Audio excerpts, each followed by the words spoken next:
They blocked him from boarding, questioned his ticket, and called for backup, all while ignoring the fact that he held the keys to a $48 1.000.000 contract with their airline. There was nothing out of place about Dorian Brandt that morning. His suit was pressed. His collar sat perfectly on his neck. He moved through JFK's Terminal 4, like someone used to early mornings and late meetings. In his left hand, he held a dark leather garment bag. In his right, a first-class boarding pass bound for San Francisco. He was flying out for the Western Produced Sustainability Summit, where he was scheduled to deliver the keynote speech. At 58, Dorian had done this routine too many times to count. He wasn't the kind of man who needed attention. He preferred quiet efficiency. But that morning, something snapped in the air the moment he reached gate 17. The line to board hadn't yet formed. A few people were hovering nearby, sipping coffee, scrolling their phones.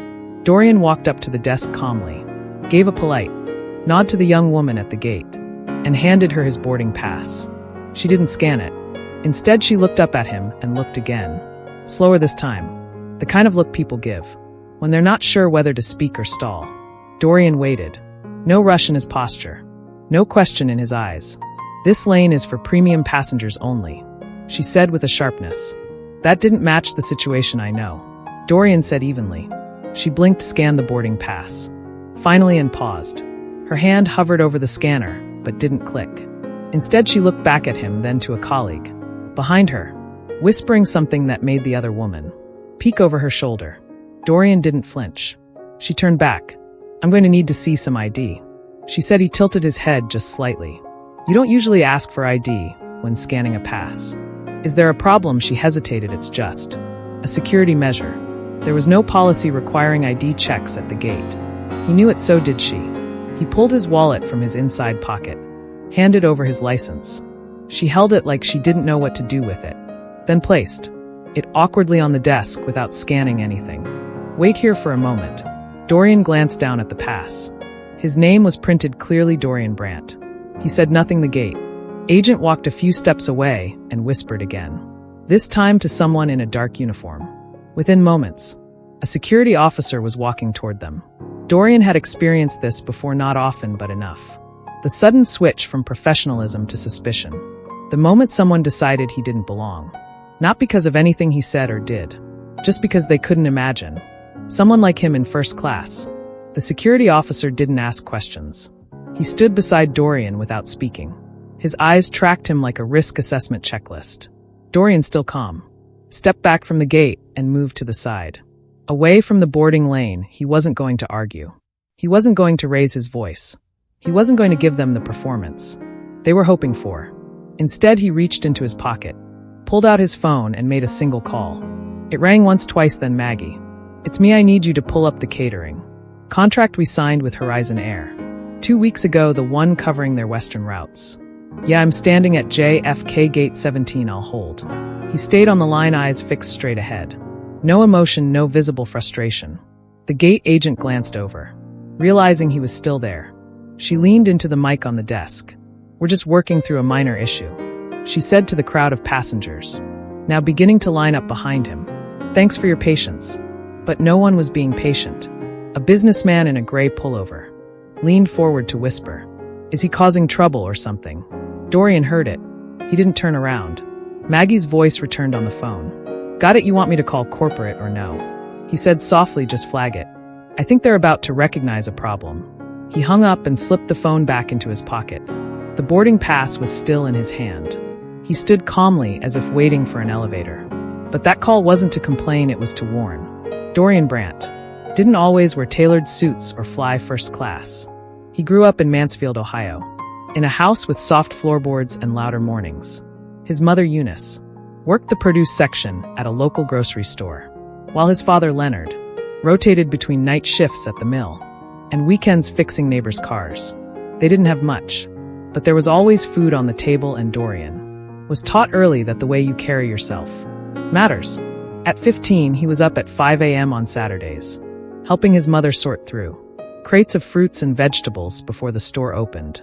It was where he learned to tell a ripe melon by touch, how to spot a spoiled apple from 10 feet away, and most importantly, How to talk to people, not talk at them, talk to them. There's a difference, and Orion figured it out fast. By 23, he'd graduated from Kent State with a degree in agricultural business and exactly $330,000 to his name. His first business was a roadside produce stand just outside Columbus. He didn't have employees, not even part-time help. Just a borrowed pickup, a tent, and enough determination to sell sweet corn like it was gold. The real shift happened in his early 30s when he spotted a gap no one else was paying attention to. Sustainably grown, regionally sourced produce that could scale to meet grocery chain demands without sacrificing quality. Not boutique, not farmer's market, just real food grown clean, delivered fast. Brandt Global Foods was born in a rented garage with one delivery route and a laptop that crashed twice a week. He made deals directly with farms across the Midwest and slowly built a network. It took nearly 15 years before his company got a seat at the table with national suppliers. Today, Brandt Global Foods supplies over 30 high-end grocery chains, 5 university systems, and most recently Horizon Air. The airline had come to him. They were looking to reinvent their in-flight meals. After a string of bad press and disappointing customer surveys, Dorian didn't pitch, he listened. Then he gave them a plan: seasonal produce rotations, direct farm to airline sourcing, and packaging that cut waste by half. They signed a $48 $1,000,000 contract. But Dorian never lost sight of who he was. He didn't decorate his office with awards or hang plaques in the lobby. If you walked into his building in Dayton, you'd see framed photos of his original produce stand and a wall covered in thank you notes from farmers. His assistant Maggie handled the logistics. Dorian handled the people. He also didn't like drama. He avoided attention. And above all, he didn't talk about power. He just used it quietly when needed. So when the gate agent at JFK scanned his face more than his boarding pass, and the security guard treated him like a potential problem instead of a paying customer, it wasn't just an inconvenience. It was a reminder that it didn't matter how many contracts he signed or how many planes he helped stock. Some people only see what they expect to see. And when you don't fit the image they've built in their heads, they start looking for reasons to question you. But Dorian didn't need to raise his voice to prove his worth. He had spent a lifetime letting his actions do the speaking. That call he made at Gate 17, that wasn't the beginning of a problem. That was him offering the airline a chance to fix it. Quietly, because while Dorian Brandt believed in grace, he also believed in standards. But none of that mattered at Gate 17. The woman at the gate didn't know who Dorian Brandt was. To her, he was just another name on a boarding pass she didn't recognize, one she decided didn't belong in the line he was in. Her name was Haley, mid-30s, new to the job, and eager to prove herself after transferring from Tulsa to JFK a month prior. She had strict instructions: maintain order, stick to protocol, and don't let anyone push boundaries. But what she lacked was experience and instincts, the kind that help you read a room or a person without jumping to conclusions. By now, passengers were lining up. A man in a navy windbreaker with a Bluetooth headset paced near the front. A woman with a floral carry-on stood behind him. Eyeing the delay, Haley adjusted the mic on her collar and muttered something into it about needing backup. She glanced back at Dorian, who stood off to the side, relaxed but still present. Her coworker Mia leaned over. Is there actually an issue? Haley shrugged. He says he's first class. Mia raised an eyebrow. His pass says he is. What's the problem? Haley frowned. Just doesn't feel right. That's when Mia's posture shifted, not dramatically, just enough to send a message. Be careful. But Haley wasn't paying attention. She was focused on her screen now, pretending to search for a booking note that didn't exist. The security officer, meanwhile, stood by with arms crossed, glancing at Dorian from time to time, but offering no explanation for his presence. Passengers continued to board. The first-class lane was thinning. Haley glanced toward the gate. She looked nervous now, but didn't want to lose face. Then Dorian's phone rang. He stepped a few feet farther away to answer it. Maggie's voice was steady. Okay. I've already sent an alert to their regional VP. I also looped in Jack Rena. He's the head of food service integration on their end. Thank you, Dorian said quietly. Keep me posted. He hung up, no expression on his face. Just calm. Back at the desk, Mia was getting uncomfortable. She pulled Haley aside. "Do you realize who he is?" She whispered. "That's Dorian Brandt. I saw his company on the vendor list last week. The new produced deal with Horizon." Haley's stomach turned. "Wait, what?" "Yeah, he owns Brand Global Foods. They're working with us." Haley's mouth went dry. She looked back at Dorian, who hadn't moved. His boarding pass still in hand, no expression of anger. No confrontation. "Maybe we should just board him now," Mia offered, but Haley panicked. "No, if we do it now, it looks like we..." She was cut off by a voice in her earpiece, a supervisor. "Haley, I need a status on the hold." At gate 17, we're showing a delay flag. She froze. "Just handling a passenger issue, but it's under control." The supervisor didn't sound convinced. "Make sure it is. We've got execs from corporate flying in this morning. No surprises." Haley tried to steady her hands. She looked over at Dorian again. His calm made her feel smaller by the second. She wasn't dealing with a problem. She was becoming one. Mia turned toward him, ready to apologize. But just then the boarding door beeped. Another passenger stepped through. A man in khakis glanced back and said, "What's going on with the hold-up?" Haley didn't answer. Her voice had disappeared.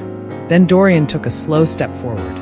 Not toward the desk, but to the glass wall, overlooking the runway. He stood there, hands folded behind his back, watching a line of luggage carts move past.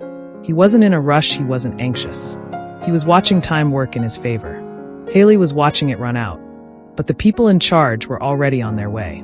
10 floors above the airport terminal, in an office that overlooked the tarmac.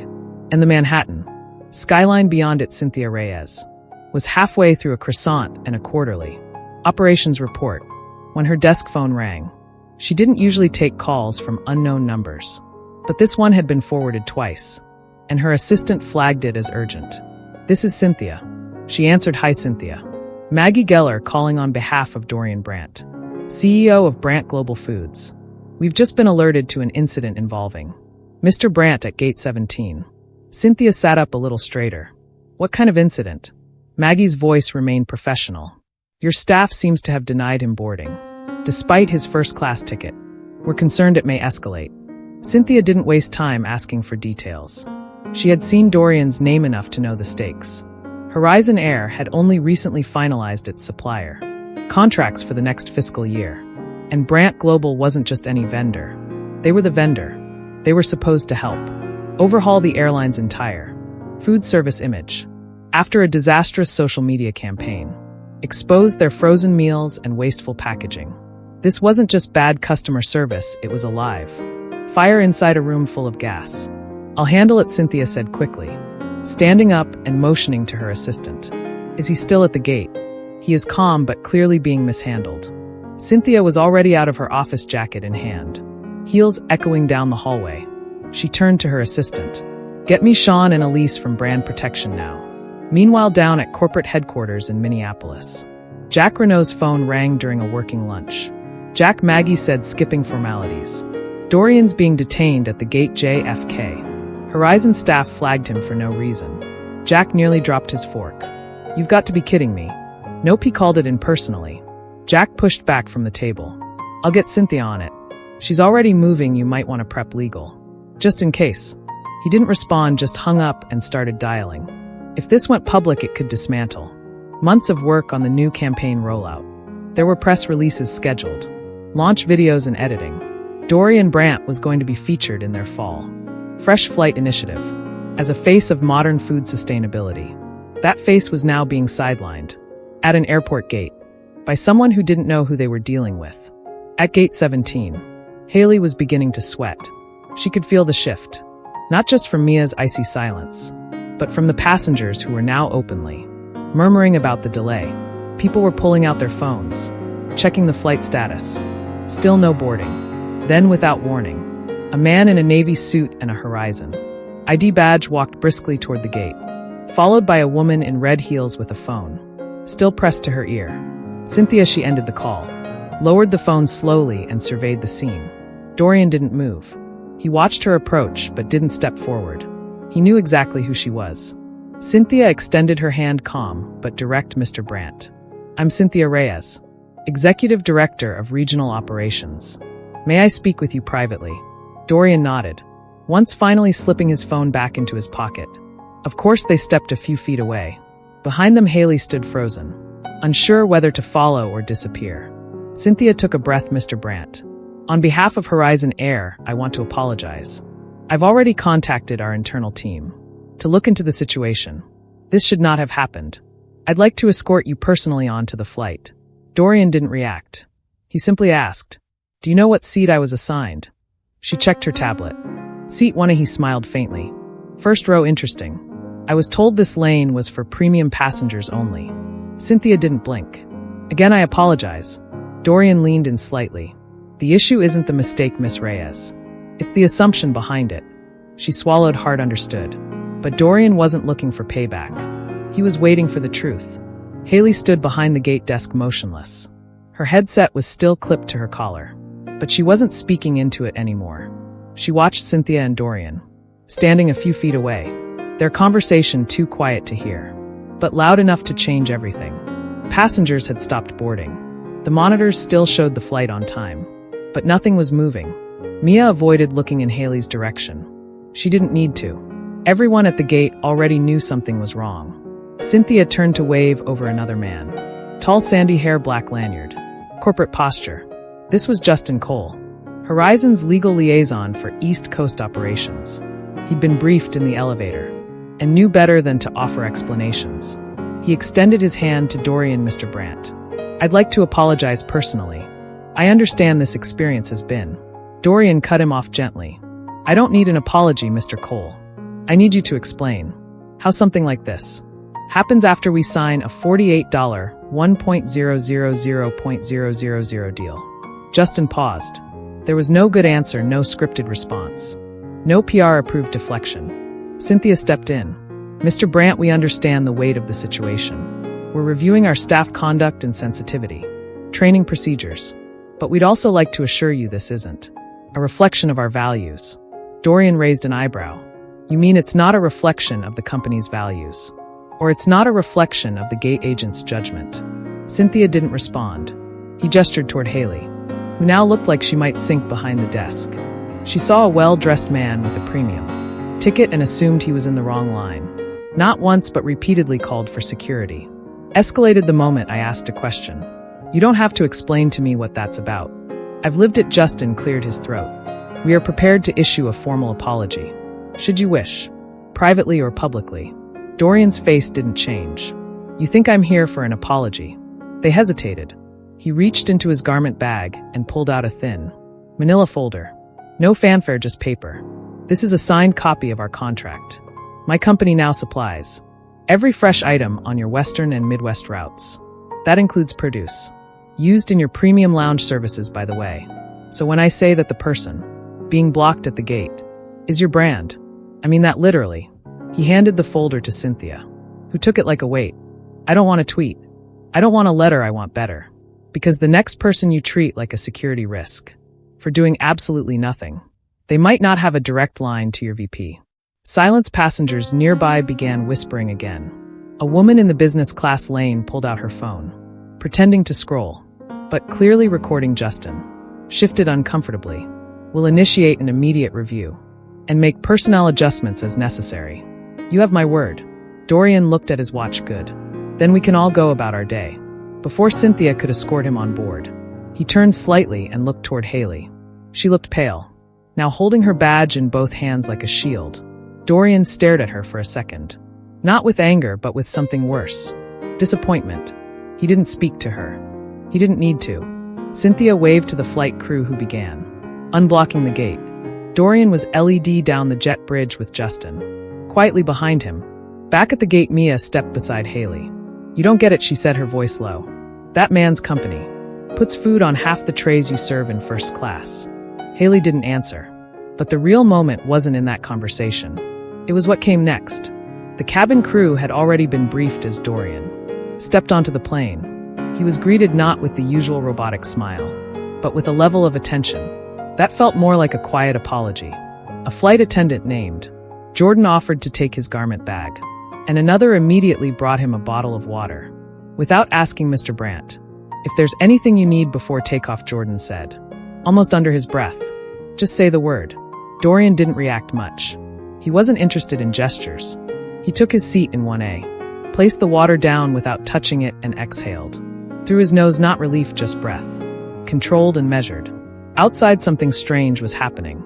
The terminal had come to a crawl. Passengers were now checking the boards more often.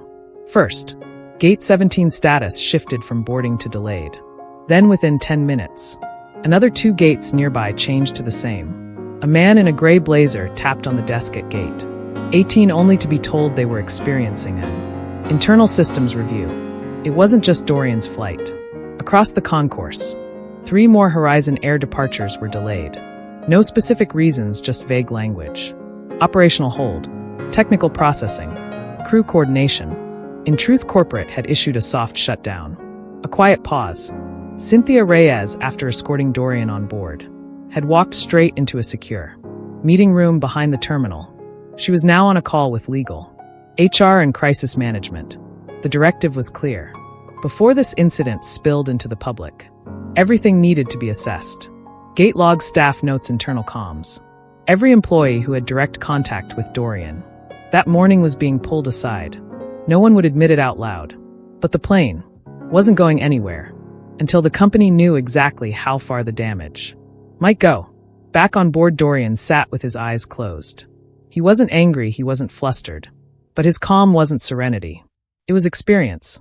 The kind that comes from decades of having to pretend that things don't sting just because you're used to them.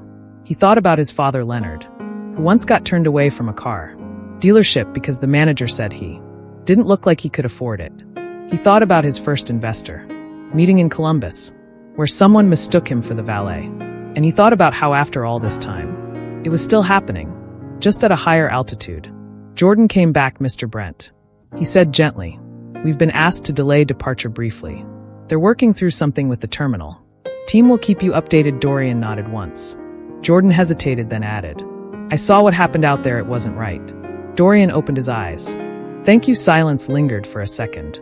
Then Jordan said, "I told my younger brother to watch your talk at the sustainability conference last year. He's studying agressions.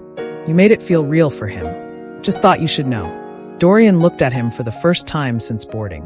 A small smile. Not performative, just human. "I appreciate that." As Jordan walked away, the pilots stepped out of the cockpit and conferred with a senior crew member near the front. Their voices were low, but not low enough. Dorian caught a phrase, "ground hold." No idea how long. And somewhere in the back of the plane, a man groaned audibly. "Figures this airline never gets it together." Dorian didn't respond. He leaned back and watched the clouds drift outside the window. He'd done his part. The rest wasn't up to him. 20 minutes later, the internal report reached Cynthia's desk. The gate logs were clean. No threats reported, no disturbances. Filed the only irregularity: a call made by the gate agent to security, without documented reason. That alone was enough. By the time the flight finally began its push back, Haley had been removed from the floor quietly. No announcement, no scene. Her name didn't show up on the next day's schedule. A photo surfaced that afternoon. Someone in the terminal had snapped at Dorian, standing calmly near the gate, a phone to his ear, with the caption, "He didn't raise his voice, he didn't move." But the whole airport listened. But stories like this don't always end the way you'd expect. The plane touched down in San Francisco, just after 1:15 p.m. local time. Dorian was one of the last to leave the aircraft, taking his time as passengers rushed toward ride shares, baggage claims, and connections. He didn't check his phone until he was already in the back of a black Lincoln, headed toward the Marriott, where the Western Produced Sustainability Summit was already underway. The notifications were stacked. Emails from Horizon X, a text from Maggie, letting him know the legal team had reached out with a draft letter and a link to a local news blog that had somehow picked up on the JFK incident. Nothing viral, nothing explosive, just a quiet ripple moving through the right circles. Inside the conference ballroom, the crowd was buzzing. Dorian entered unnoticed at first, but as he made his way to the side of the stage where his keynote was scheduled, a few attendees began to recognize him. He exchanged short greetings, shook a few hands. No mention of the airport, no sympathy. Just business, the way he preferred it. He took the stage 20 minutes later to a full room. His keynote wasn't about what happened at Gate 17, not directly. It was about resilience in the food supply chain, about how small assumptions, in sourcing and storage and delivery, create big consequences. He told a story about a beet farmer in Kansas who nearly lost his harvest to one missed email, and how that one email became a turning point in streamlining his company's communication systems. But toward the end he paused. He looked out at the room. Business people, suppliers, university researchers, logistics experts, and said, "Sometimes the problem isn't the system. Sometimes it's the shortcuts we take in reading people." There was a moment of stillness. He continued, "Whether we're talking about a new grower or a supplier, or someone standing at a gate with a valid boarding pass, what we assume tells the world more about us than it does about them." That got quiet applause. Not thunderous, just real. Afterward, as Dorian walked off stage, a man from a Seattle distribution firm stopped him and said, "Hey, that thing you said about shortcuts hit me harder than I thought it would." Dorian smiled. That's where the rot starts, in the shortcuts. Back in New York, Cynthia Reyes sat in her office, reviewing a report from the internal audit team. Haley's file had been flagged, but Dorian hadn't asked for her to be fired. He hadn't asked for compensation. He hadn't even responded to the offer for a written apology to share publicly. He didn't need to. The airline's senior staff knew exactly what had happened, and they knew exactly how close they'd come to losing more than a contract. In the following weeks, Horizon quietly announced a new partnership with a civil rights advisory group focused on workplace sensitivity and bias prevention. A few press outlets connected the dots. Dorian was mentioned once indirectly. In a quote from a Horizon spokesperson, "Recent events reminded us of the work that still needs to be done." Dorian didn't comment, he didn't post, he didn't retweet. He went back to work. And when Maggie asked if he wanted to talk to the press, after GQ reached out for an interview request, he said, "Tell them I'm busy feeding people."